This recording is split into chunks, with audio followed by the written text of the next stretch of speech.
겸손과 기도. 찬미 예수님. 그때 예수님께서 제자들에게 이런 비유를 들어 말씀하셨다. 하늘나라는 자기 포도밭에서 일할 일꾼들을 사려고 이른 아침에 집을 나선 밭 임자와 같다. 그는 일꾼들과 하루 한 데나리온으로 합의하고 그들을 자기 포도밭으로 보냈다. 그가 또 9시쯤 나가보니 다른 이들이 하는 일 없이 장터에 서 있었다. 그래서 그들에게 당신들도 포도밭으로 가시오. 정당한 삭슬 주겠소 하고 말하자 그들이 갔다. 그는 다시 12시와 오후 3시쯤에도 나가서 그와 같이 하였다. 그리고 오후 5시쯤에도 나가보니 또 다른 이들이 서 있었다. 그래서 그들에게 당신들은 왜 온종일 하는 일 없이 여기 서 있소 하고 물으니 그들이 아무도 우리를 사지 않았기 때문입니다 하고 대답하였다. 그러자 그는 당신들도 포도밭으로 가시오 하고 말하였다.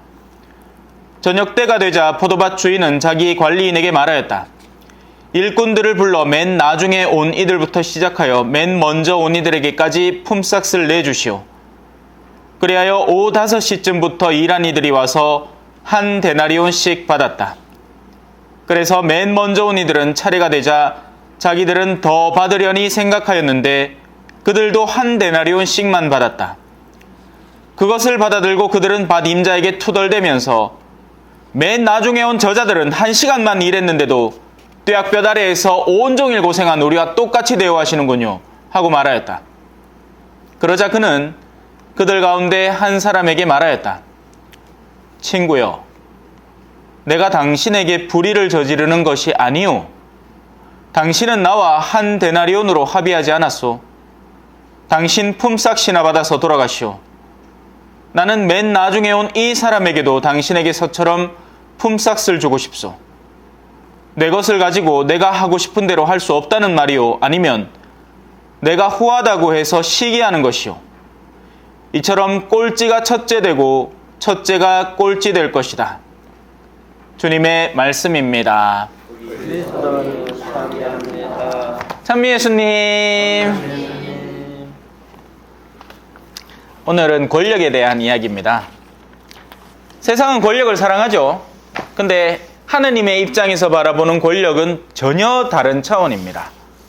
세상은 높은 자리에 올라가서 낮은 사람을 내리누르는 걸 권력으로 인지합니다.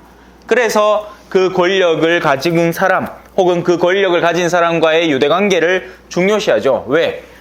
내가 예를 들어서 내 논에 물 넣고 싶어. 근데 물은 골고루 첫 논부터 들어가면 내 논에는 시간상으로 나중에 들어오는데 이걸 땡겨 놓고 싶어요. 그때 뭐가 필요하겠어요? 권력 같은 게 필요한 겁니다. 야, 논에 물 넣을 때 내 논부터 좀 시작하고 그러고 딴 데 들어가자. 이게 세속이 말하는 권력에 갖고 있는 힘이고 그 세속 권력을 사람들은 탐스러워하는 겁니다. 하지만 하느님의 입장에서는 오늘 일독서의 일과 같은 일이 벌어지는 거죠. 진정한 권력이라는 것은 올리브가 올리브 열매를 내고 포도나무가 포도나무 열매를 내며 무화과가 무화과나무 열매를 내는 겁니다. 그러면 포도나무를 먹고 싶어하는 사람, 포도 열매를 먹고 싶어하는 사람은 포도나무를 찾아가 그를 사랑하게 될 것이고 무화과 열매를 먹고 싶어하는 사람은 무화과나무를 찾아가 무화과나무를 사랑하겠죠. 반면 세속이 말하는 권력은 누구를 대변하고 있죠? 가시나무입니다. 너희가 나에게 귀속되는 동안에는 돌봐주겠지만 벗어나는 순간 나는 가시로 너희를 찔러버리겠다. 이게 가시나무의 특성입니다. 세속 권력의 특성이고요. 그래서 추잡하고 더러운 권력이 되는 겁니다. 진정한 권력의 아름다움은 그럼 무엇인가? 그걸 복음에서 더 올곧게 서술하고 있습니다. 사람들은 오늘 복음을 읽고 나면 성질냅니다. 왠지 아세요?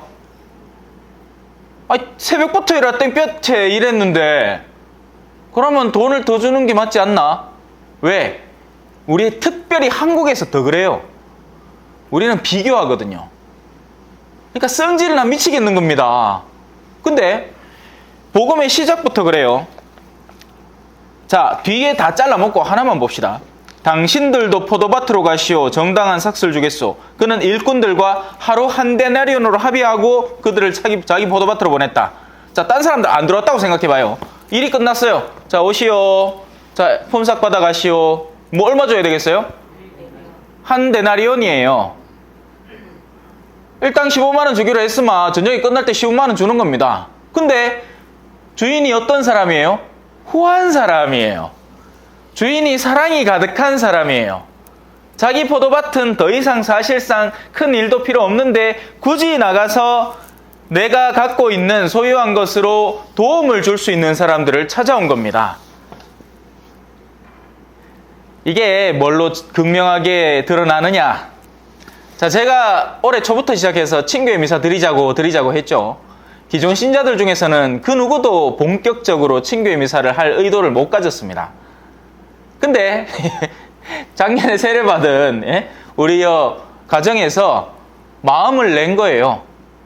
오히려 더 이 은총에 개방되어 있고 한번 해보면 어때? 이런 생각을 하는 거죠. 다른 분들은 왜 하나? 어떻게 준비해야 되나? 옷자만 좋으나? 할 수나 있겠나? 집은 좁은데 신부님이 오실라나? 걱정이 태산인데 정작 그 모든 것들을 뒤늦게 찾아온 이들이 열린 마음으로 시작해버리는 거죠. 이 첫 시작이 어렵지 뭐 한 번 하고 나면 계속 또 하게 되겠죠. 물론 그렇게 되진 않을 것 같다만 오늘 이 자리에서 다음 할 때 찾자. 어디서 갖고 저 우리 예전 꾸리아 단장님 이제 은퇴해갖고 일도 없는데 다음에 미사마에서 어디 대답 안 하잖아 봐라. 대답 안 한다. 마음속으로 대답했습니까? 안 들리가? 내게는 안 들리가? 모르겠다. 여튼 그래요. 그래서 뒤늦게 온 사람들, 그 사람들의 입장이 되어 봅시다. 그러면 이렇게 세상 좋은 주인이 따로 없는 겁니다. 막판에 겨우 목매달아 갖고 꼴이 냈는데 나한테도 처음에 온 사람에게 합당한 하늘나라를 주겠다니. 그래서 그들의 기쁨이 더 커지는 거죠. 똑같은 걸 받았어요. 똑같은 거. 전부 다 한 데나리온을 받았다고. 전부 다 하늘나라를 받았는데 먼저 고생하면서 받은 사람들의 내면 속에 시기가 자리 잡는 바람에 하늘나라의 기쁨이 상쇄되는 겁니다. 오히려. 엉뚱한 일들이 벌어지고 있는 거죠. 그래요. 이 정도 했으면 충분히 이해했으리라 봅니다. 그래서 이게 어떤 이 권력의 행사냐? 하느님은 사랑을 실천하기 위해서 권력을 행사하신다는 거죠. 힘 있는 이들의 뒤를 잘 봐주기 위해서 더럽고 치사한 권력을 행사하고 가시나무처럼 행동하시는 분이 아니라 하느님은 향기가 가득해서 누구라도 언제든지 당신께 진심으로 다가오기만 하면 구원을 선물해주는 그런 후한 권력의 총체라는 겁니다. 바로 그 초대를 하기 위해서 선교위원회가 존재하는 것이고 길 가다가 만난 사람이라도 혹시나 그 책자 한번 받아가지고 그 책자를 읽으면서 마음이 바뀔 수도 있으니까 그렇게라도 한 명이라도 얻어보자고 노력하는 곳이 선교위원회고 그래서 그 가치는 실로 어마어마한 겁니다. 수많은 기성신자들이 아무것도 하지 않고 방구석에 있는 한편 우리 뿅아리들은 노래에 옷 입고 나가갖고 그래도 길 가다 만나는 사람에게 하느님 믿으세요 한번 초대라도 해볼 수 있으니 얼마나 좋으냔 말이죠. 그리고 그렇게 들어온 이들이 훗날 하늘나라에서 그때 당신이 나한테 준 그 한 권의 책 때문에 내가 하느님을 알게 됐고 이렇게 내 삶이 변하게 됐습니다 하고 한 사람이라도 건진다면 우리가 하는 일은 실패하는 일이 아닙니다. 땡볕에 나가고 땀 삘삘 흘리면서 저 와적 하나 하고 사람들이 치다보더라도 굴하지 말고 하는 일을 성실히 하십시오. 그렇게 해서 한 영혼만 구해도 하느님은 여러분에게 한 고을을 맡기실 겁니다. 아멘. 찬미 예수님, 겸손과 기도.